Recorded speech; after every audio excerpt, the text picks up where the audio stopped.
台北市长蒋万安批评小红书防禁止的议题，结果互纵看台湾的执行长吴怡农来反呛，讲请提出着做法。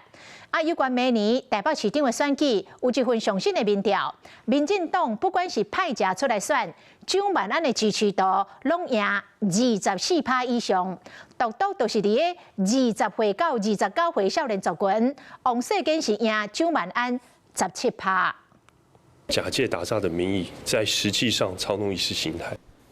台北市长蒋万安透早参加市政会议，替小红书被禁抢内政部长罗世峰，看起来真有自信，可能嘛是因为一份 TVBS 公布的上新的民调，支持度赢民进党的潜在人选，对上立委王世坚55%赢31%，两人支持度差不多24%，嘛以61%赢过吴怡农的24%，赢37%，更加免讲郑丽君、沈碧荣甲林佑昌，蒋万安的支持度拢赢38%到40%。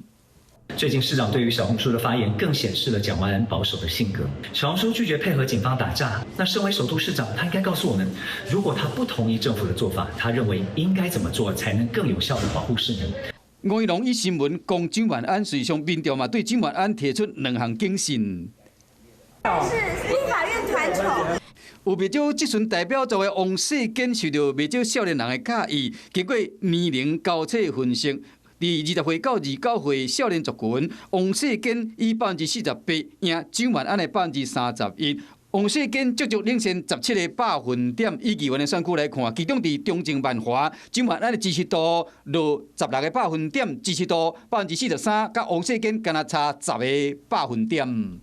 坚哥当然目前问政算理性，也算中性啦。不过他反废死就反废死啊，他也不怕得罪率。他会不会中间选民都被万安拿走啊？然后王世坚胜率也拿不到，变成现在年轻人跟中间选民喜欢王世坚大于蒋万安吧？那赢议员嘛分析王世坚的优势，民进党台北市长的人选也未确定，蒋万安是不是会当掠到更较侪族群的心，成为伊连任的重点。